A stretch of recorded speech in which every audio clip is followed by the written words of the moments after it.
Hey guys, and welcome to this video on Atlantis and how they used their crystals. Okay, so we are going to be learning some very powerful information about crystals today from our book here, Convoluted Universe by Dolores Cannon. Okay, and my last video was touching upon their use of their psychic abilities, okay, and the knowledge about their knowledge on psychic abilities, and there's actually another video that I'm going to make on that as well, because the psychic abilities did not end there, trust me.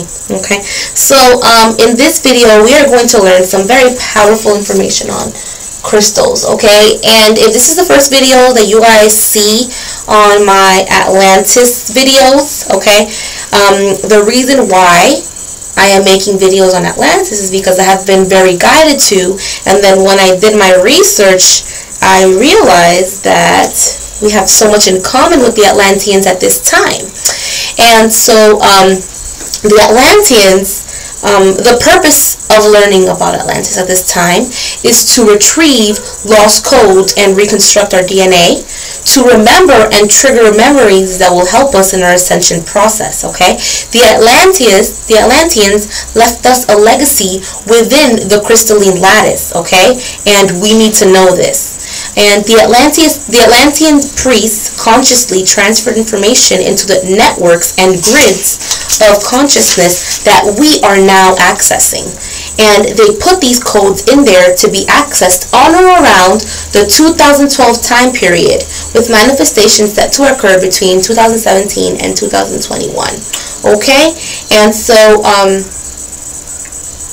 so because we are on this ascension journey, we're becoming more aware of our psychic abilities, and by reading this transmission, we are getting memories, and our memories are being activated, and this helps us in the retrieving and memory of our own psychic abilities, and also it really helps us in our ascension process, guys. Okay, so I actually read the same thing here on the psychic abilities video, okay, but it's very important, especially if you guys are just tuning into this video now. Okay, and I'm pretty sure you all have some crystals, right? Look at this. This says selenite. Look how beautiful that selenite is. I don't have the best camera or anything, and I have my amethyst here. Ooh, look at this, my amethyst cluster. It's really beautiful. And so why are we all into crystals all of a sudden, right? And it's because we have such a strong connection with the Atlanteans right now as well. So why don't we look up why? Let's learn so much more about the crystals right now. Okay, so this information is going to be information that's going to activate us, okay, and it's going to speak to us on a deeper level, okay, and trigger our psychic abilities, our memories, and expand us. Boom. Okay, so the way this book is set up is that if you guys don't know who Dolores Cannon was, she did regressive hypnosis. And so she would ask her clients a question and they would answer. Okay, so I hope you guys can follow along. I'm going to be like asking the question and answering. Okay, so let's get down to this. Okay, so it says here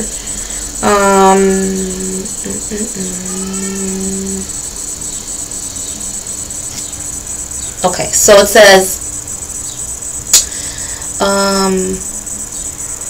okay, so this is an answer. Okay, it says they used crystals for focusing certain type of energies for contacting the galactic community. They could do it mentally, but to help amplify the mental energies, they would use certain types of crystals. Their science of crystallography was extremely advanced. You said they used this for contacting the galactic community? Yes, for long-range communication. Instead of sapping everybody's energy by tapping in on everyone's telepathic abilities, they would use these crystals, because not everyone in the galactic community was attuned to this. It would be like trying to speak with a deaf person. One had to use a different means of communication. And they understood the crystal communication? Right. And so they would use these energies, they would use the energies generated by the crystallography for interacting with the galactic community. It was complementary and compatible to both their civilization and the various civilizations of the galactic community. Could one person focus these crystals, or did it take many people? One person could do it because these crystals could draw upon the various energies and energy fields of the earth, such as the electromagnetic fields, gravitation, sunlight, what have you. What needed to be done would depend on what kind of energy the crystals would draw upon, and there would be different types of crystals for different purposes, and some of these different types would be specialized for drawing upon certain kinds of energy. Did they have to be carved a certain way or shaped a certain way?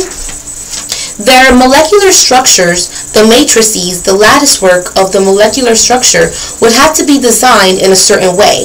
And yes, many times the shape of the surface also had an effect, but they would start at the molecular level and do something similar to the crystals as they did to the rocks. They would alter the energy field so that they could redesign the latticework of the molecules so they would focus a particular energy in a particular way, and then reset the energy field so it would stay that way.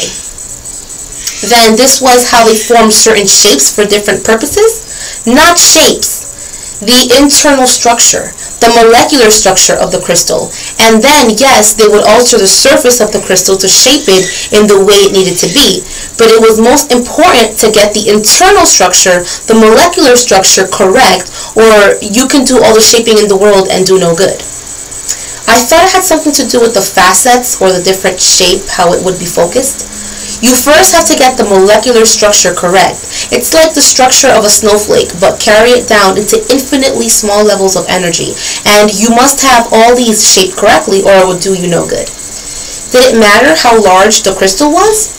It depended on what it was used for and as to how large it would be or the shape of it ultimately. But their major concern was the molecular structure, and since they could control the molecular shape of the crystals, that's one reason their science of crystallography was so far advanced, and that's why they were able to use these crystals for so many different purposes, because they had specific control the molecular structures, and as well as controlled shapes or sizes. I've always thought that the larger they were, the more powerful they were. Not necessarily. There was one crystal they had for focusing a particular type of energy that was about 3 inches long and very slender. It was lens-shaped, pointed on both ends, and if you looked at it endwise, it had the shape of a 5-pointed star or something similar, and it was only about 1/8 of an inch across at its widest point. It was very slender, but it was a powerful crystal due to the type of energy it focused. I can't find the information of what it was used for, but I can see that shape of crystal. I see. Then they had to be aware of the energy they wanted and what the different energies would do. Exactly. I think you're beginning to see now. They had different crystals for focusing different kinds of energy for the different purposes. For example, they had certain types of crystals that could focus cosmic rays and ultraviolet type radiation and starlight to make visible light at nighttime. And these crystals could also use infrared heat, like from body heat, to help make light at nighttime. Your archaeologists have found some of these crystals in the jungles of Central America. They have not maintained in many centuries, yet they have not been maintained in many centuries, yet they still glow at night and produce light, but not as clearly as they used to, and they appear to the archaeologists to be simple stone balls. They can't understand what they were for or how they worked, because these are a specialized type of crystals. They have found balls of different sizes, and there have been rumors about how they glow at night. That's why they're so prevalent and are found everywhere.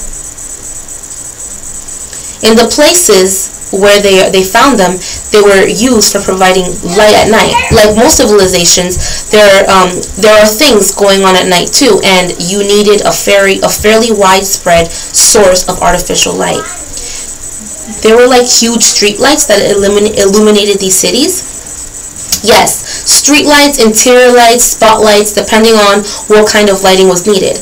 And there were also types of crystals that radiated heat to help warm houses, so they did not have to cut down their forests to build fires. They could use these crystals instead and save the forest for articles of furniture or simply for growing and oxygenating the air. What types did they use in the houses for light? Stone balls. They came in all sizes, and they have found them in all sizes in Central America. You personally have only heard of the large ones, but they have also found smaller ones about the size of a bowling ball or slightly smaller that could be carried in 2 hands. These are stone, but you're calling them crystal. As I already said, your archaeologists call them stone because they appear to be stone, but they are a specialized type of crystal. I think of crystal as the kind you can see through. Some you can and some you can't. They are referred to as crystals not because of their outward appearance, but simply because of their molecular structure. I see. Then these smaller balls were used for illuminating the houses?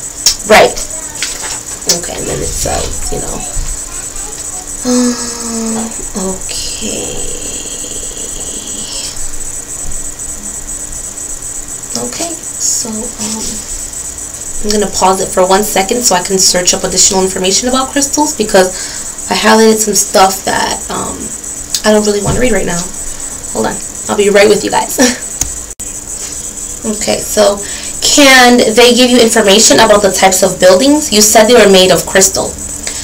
In the construction, there is the powder of a crystalline nature, which would appear to be separate individual crystals.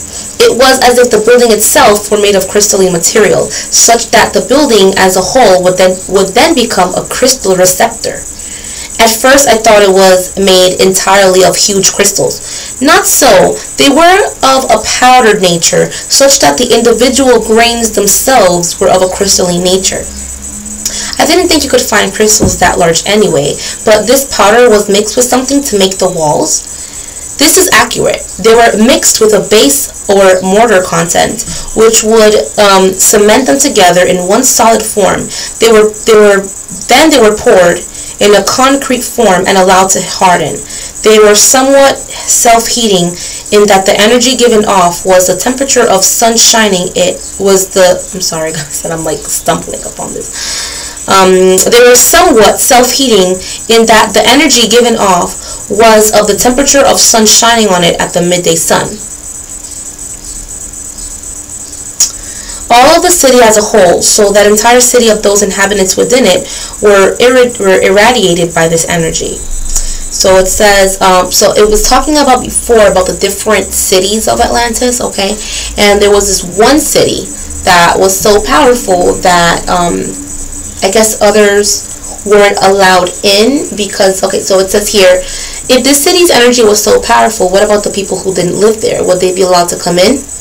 As we said earlier, there were those who would attempt to come towards the city. However, the level of energy was such that they intuitively would not come much further, for they could know that this was an area which was off limits. The awareness of that which is on a higher level would tell them that they need approach no further, lest they bring harm to themselves. It was an innate and intuitive awareness. There was no need for guards or centurions, for the awareness was such that those who were appropriate to approaching the city would not feel the need to turn away. So it says it was an automatic safety feature which would turn away those who were not of the highest nature. So that was the crystal city. So that's what it says here, that the buildings were made of crystal, of this crystalline powder material, which is awesome. I wish our buildings could be made of crystal. And so they're talking about that crystal city.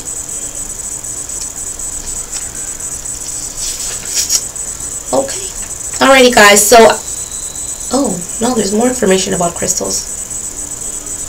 They were able to tap into the energy caused by the crystal buildings and the city itself. That is accurate. Then if you wanted to go out of the city, you had to use the other type of vehicle. Okay. Alright guys, so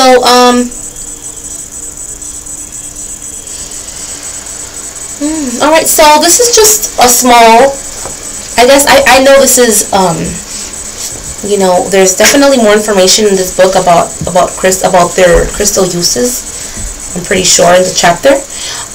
But I feel like we just have a grasp on the powers of crystals. And something that really stood out to me was how important the molecular structure of the crystal was, and how they used that and manipulated the molecular structure. I'm thinking using their psychic abilities to make the crystals work for them. Okay, and that is advanced, obviously, but we have no limits right now. We could definitely tap into that type of technology. And so with this video, I hope that I expanded you guys, that we all learned something of value, okay? And we are beginning to just tap into this legacy that the Atlanteans left us, because as many of you guys may know, we were Atlanteans in past lives, and so we have this encoded into our DNA already. And so if this information resonates with you, well, then keep watching, because I will definitely be sharing much more information on the Atlanteans. And so like this video, subscribe, and comment if you guys are interested in anything in particular, okay? Because Dolores Cannon, with her work, she did, oh my god, it's so much information, and it's so amazing, and it really has a lot of details, okay? So I'm really reading like detailed things of like everyday lives of Atlanteans, which is awesome, totally cool. Okay, so I hope you guys enjoyed this, and I will see you guys in the next video. Bye.